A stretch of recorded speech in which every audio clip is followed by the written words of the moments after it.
आज हम हर महिलाओं के खाते में 1,000 रुपया दे रहे हैं। 2 इंस्टॉलमेंट जा चुका, अभी दशहरा आने वाला है, कल परसों फिर तीसरा इंस्टॉलमेंट में भी चला जाएगा, ताकि आपका त्योहार बढ़िया से हो जाए।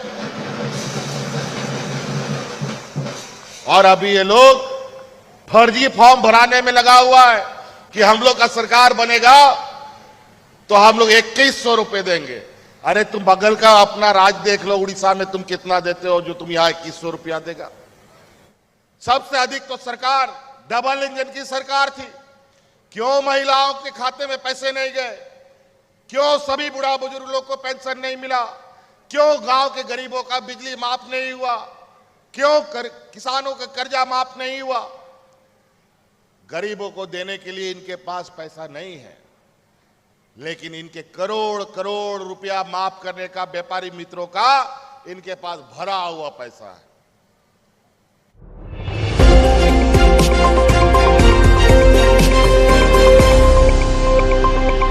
नमस्कार दोस्तों, खबरी पांडे के न्यू वीडियो में आपका स्वागत है। मुख्यमंत्री ने भाजपा पर साधा निशाना।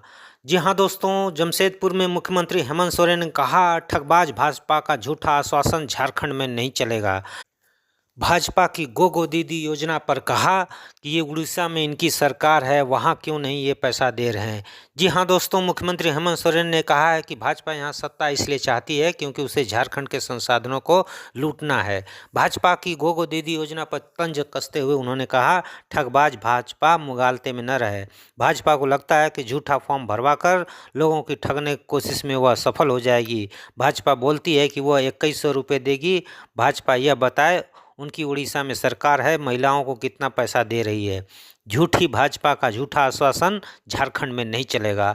जी हाँ दोस्तों, हेमंत सोरेन ने कहा, अब भाजपा के लोग झूठा फॉर्म भरवा रहे हैं, बोलते हैं 2100 रुपये देंगे। ये लोग झूठा आश्वासन, झूठा राशन देने आए हैं। बोले थे कि विदेश से काला धन लाएंगे और सबके खाते में 15-15 लाख रुपया डालेंगे। बताएं किसके खाते में 15 लाख रुपया आया? गरीब गुरबा को अलग अलग योजनाओं के माध्यम से आपकी राज्य सरकार द्वारा लाभ प्रदान किया जा रहा है। किसानों का 2 लाख रुपए तक का ऋण माफ़ किया गया। गरीबों का बकाया बिजली बिल माफ़ किया गया। 200 यूनिट तक बिजली भी मुफ्त कर दी गई। मुख्यमंत्री ने कहा, आज राज्य की महिलाओं को सम्मान मिल रहा है। महिलाओं के खाते में सम्मान राशि जा रही है। 2 किस्त तो चली भी गई है। आने वाले 2-3 दिनों में हम तीसरी किस्त भी लाखों दीदी बहनों के खाते में डालने वाले हैं, ताकि आपका दुर्गा पूजा का त्यौहार खुशीपूर्वक मन सके। विपक्षियों ने इस योजना को बंद करने के लिए कोर्ट में आवेदन डाला है। हम स्थानीय के लिए नियोजन नीति बनाते हैं तो कोर्ट जाकर उसे भी विपक्ष असंवैधानिक घोषित करा देते हैं। मुख्यमंत्री ने कहा कि केंद्र की कोयला कंपनी के पास झारखंड का 1,36,000 करोड़ रुपया बकाया है। अगर यह पैसा हमें मिल जाए तो हम इस स्थिति में होंगे कि हर महिला के खाते में 3-3 लाख रुपया डाल सकें। भाजपा के लोग हम लोगों के जात बिरादरी के लोगों को, जो कमज़ोर है, जो संघर्ष नहीं कर सकता, लड़ नहीं सकता, उसे अपने पाले में डालकर हमारे बीच में भेजकर उल्टा सीधा पाठ पढ़ाते हैं। आप सभी ध्यान दीजिएगा, आने वाले चुनाव में भाजपा के बहुरूपिये सावधान रहिएगा। जी हाँ दोस्तों, ये थे मुख्यमंत्री हेमंत सोरेन। जमशेदपुर में हॉस्पिटल के उद्घाटन के मौके पर उन्होंने भाजपा पर जमकर निशाना साधा। उन्होंने कहा कि चुनाव की घोषणा जल्द होने वाली है, इसलिए इन बहुरूपियों से सावधान रहिए। तो दोस्तों, मिलते हैं नेक्स्ट वीडियो में, तब तक के लिए जय हिंद, जोहार, नमस्कार। वीडियो आगे जारी है। हेमंत सोरेन ने जमकर तीर चलाए हैं, तो देखिएगा उन्होंने क्या क्या बातें कही हैं भाजपा के खिलाफ। आगे वीडियो जरूर जोहार। अड़ी अड़ी सरहाव रिया दिन कना, रसका दिन कना और अड्डी लटू हॉस्पिटल रिया तहन विधिवत उद्घाटन हुई ना।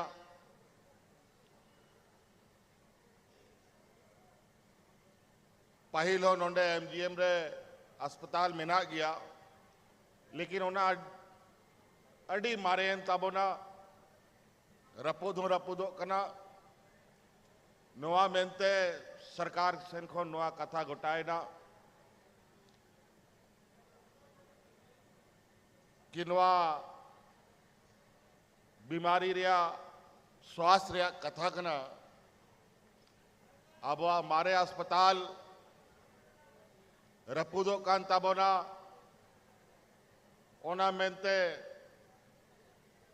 नुआ इंतजार दो बाबंद होया कि नुआ रपूत चबामा ओना खोन पहिल मिटंग अस्पताल बनाव कते बोन तैयार मा ओना मेनते तहन नुआ विधिवत अस्पताल बनाव कते आपया सेवारे नुआ अस्पताल लगा आज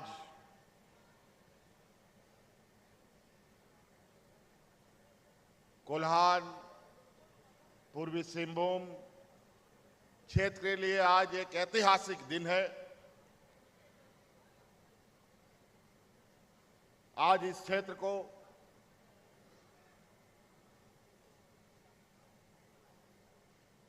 $500 बेड का एक भव्य अस्पताल जनता को समर्पित की जा रही है और जो बरसों से टाटा शहर में अवस्थित अस्पताल जनता की सेवा में था, बरसों पुराना होने के वजह से उसकी जर्जर स्थिति बनी जा रही थी और सरकार के निर्णय के अनुरूप आज एक नया मेडिकल कॉलेज सरकार ने कोल्हान की जनता और झारखंड प्रदेश की जनता को समर्पित किया है। जिस दिन से हमारी सरकार बनी उसके 1 घंटे के बाद से ये सरकार गिराने में लगे। ये तो कोरोना के वजह से 2 साल बच गया और फिर 2 साल तक टांग खिंचाई शुरू हो गई। कभी इस विधायक को खरीद लो, कभी उस मंत्री को खरीद लो, कभी उस मुख्यमंत्री को खरीद लो, यही चलता है इनका दुकान।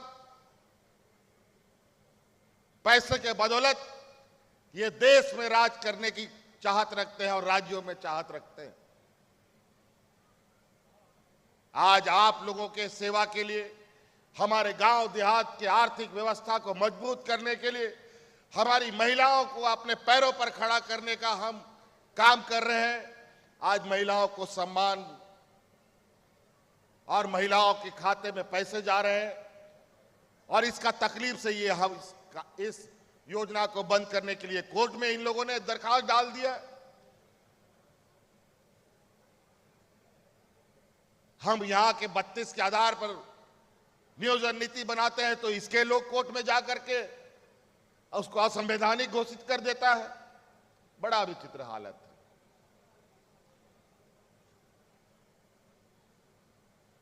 आज हम हर महिलाओं के खाते में 1000 रुपया दे रहे हैं।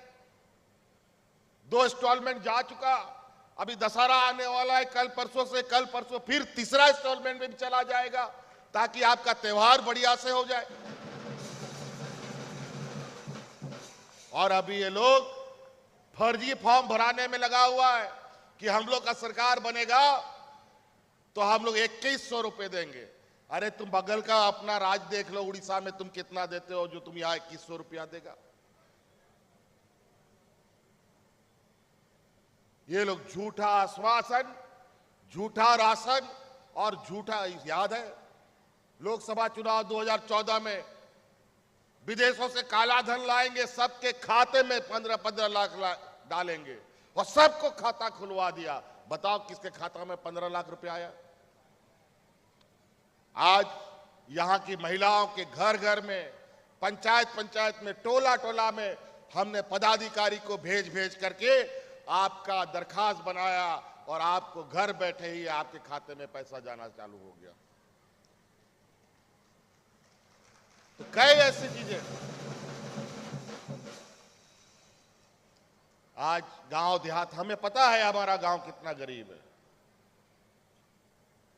और आज ये गरीब राज एक नया कीर्तिमान स्थापित कर रहा है।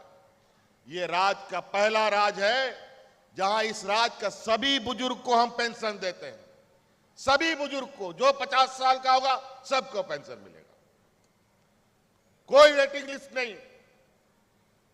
पहले इन लोग का वेटिंग लिस्ट, एक मरेगा तब दूसरा का चढ़ेगा, अब वो व्यवस्था खत्म।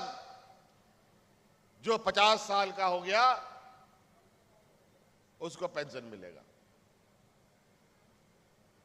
सभी विधवा महिला 50 साल 40 साल होता था तब पेंशन मिलना शुरू होता था।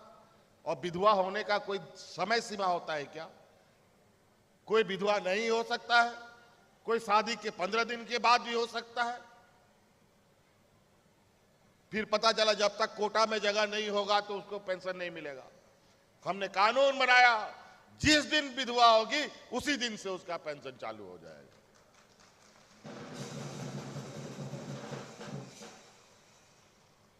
आज हर गरीब का 200 यूनिट बिजली फ्री और पुराना बिजली बकाया भी सरकार ने कर दिया। आज कोई भी चीज हमारे गांव देहात के गरीब गुरुआ के ऊपर बोझ नहीं है। उसको अपना खेती बाड़ी करना है और उसको अपने पैर में खड़ा होना है। अलग अलग योजनाओं के माध्यम से अलग अलग, चाहे महिला हो, पुरुष हो, किसान हो, आज किसानों का 2 लाख रुपया तक का ऋण माफी भी हम लोगों ने कर दिया। आज मौसम जिस तरीके से इन लोगों ने पूरा देश का जंगल को काट कर खत्म करने का संकल्प ले लिया है, अभी छत्तीसगढ़ में हमारे विपक्ष के व्यापारी मित्रों ने अपने व्यापारियों को खदान अलॉट कर दिया है। वहां आदिवासियों के जंगल साफ किए जा रहे हैं, उसी को ठेका दे दिया है और पूरा गोली के बल पर आदिवासियों को जंगल से खदेड़ा जा रहा है, गांव से खदेड़ा जा रहा है। और यही इस राज्य की खनिज संपदा पर इस राज्य इन लोगों का नजर है। आज गीत की तरह पूरा आसमान में हेलीकॉप्टर से घूम रहा है। अभी गांव गांव, पंचायत पंचायत में उनके जो एजेंट है, ये लोग रंग बिरंगा कागज लेके घूम रहा है। महिलाओं से, पुरुष से, जो सीधा साधा लोग हैं, उन लोगों को झूठा आश्वासन दे देकर कभी 25,000, कभी 2100, कभी तरह तरह की चीजें देने का प्रलोभन दे रहा है। हम लोग उससे पूछो कि राज अलग होने के बाद सबसे अधिक तो सरकार डबल इंजन की सरकार थी। क्यों महिलाओं के खाते में पैसे नहीं गए? क्यों सभी बुढ़ा बुजुर्ग लोग को पेंशन नहीं मिला? क्यों गांव के गरीबों का बिजली माफ नहीं हुआ? क्यों किसानों का कर्जा माफ नहीं हुआ?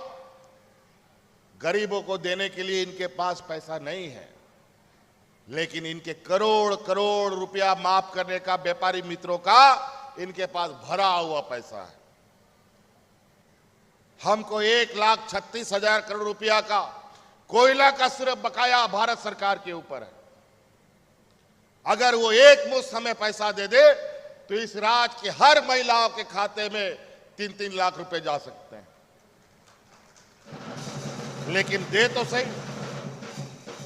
और आज ये 2100 रुपया, 2200 रुपया, 2500 रुपया दे रहे का घोषणा और आश्वासन दे रहे हैं। किसका पैसा है? ये हम गरीबों का पैसा का टैक्स का, इन लोगों का, हमारा ही जूता हमारा ही सर। अजीब हालत है। तो पहचानिएगा इन षड्यंत्रकारी लोग को। हम ही लोग के घर द्वार से लोगों को, ये घर में घुस करके लोगों को दिग्भ्रमित करता है। हम ही लोग का जात बिरादरी का भाई लोगों को, जो बेचारा कमजोर है, संघर्ष नहीं कर सकता, लड़ नहीं सकता, उसको अपने पाले में डाल करके हमारे बीच में भेज करके इन लोग को उल्टा सीधा पाठ पढ़ाएगा। हिंदू, मुस्लिम, सिख, ईसाई, अगड़ा पिछड़ा सब चीज।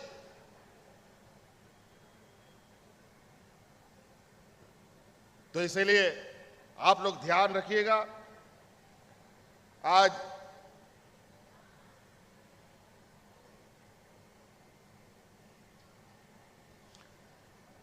ये हॉस्पिटल बन के तैयार हुआ है। अभी हम लोगों ने एक और अस्पताल, ये लोग हमें अस्पताल देते हैं, भारत सरकार अस्पताल भी बनवाता है। कहा एकदम ऐसा गांव देहात में जहां कोई फैकल्टी जाने के लिए तैयार नहीं होता है, अपने मर्जी से। अरे जहां अस्पताल चलेगा वहीं ना अस्पताल बनाओगे भाई। जब डॉक्टर जाने को तैयार नहीं होगा वहां बड़ा बड़ा, तो कैसे वहां अस्पताल चलेगा? आज यहां का लोग दिल्ली, मुंबई, कलकत्ता, चेन्नई जाता है।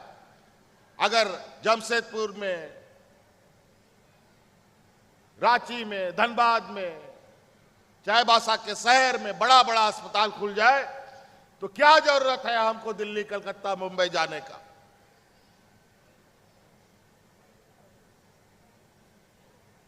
तो आज उसी के परिणाम स्वरूप जब हम लोगों ने रांची में भी एक नया मेडिकल कॉलेज बनाने का निर्णय लिया है, उसका भी बहुत जल्दी अभी हम लोग आधारशिला रखेंगे।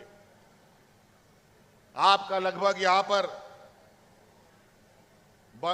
बहुत ज्यादा 500 बेड, लगभग 700-800 बेड का अस्पताल हो जाएगा। हमको लगता नहीं है कि कोल्हान का लोगों को अब रांची जाने का जरूरत पड़ेगा। और इसलिए हम लोग लगातार स्वास्थ्य के क्षेत्र में कैसे स्वास्थ्य व्यवस्था मजबूत हो, यहां पर अधिक से अधिक डॉक्टर कैसे बने, इसके लिए भी हम लोग प्रयास में लगे हैं। अभी आधारभूत संरचना, कई समस्याओं का समाधान भी है, इसलिए आधारभूत संरचना को लेकर हम लोग निरंतर कार्यों में गति दे रहे हैं। रांची राजधानी है और आपको सुनकर आश्चर्य होगा, रांची जैसे राजधानी जहां सबसे अधिक आज लोगों की जनसंख्या शहरों में है, वहां पर पहली बार राज अलग होने के बाद 2 साल के अंदर एक फ्लाईओवर बना करके कल हम लोगों ने जनता को समर्पित किया। मात्र 2 साल में।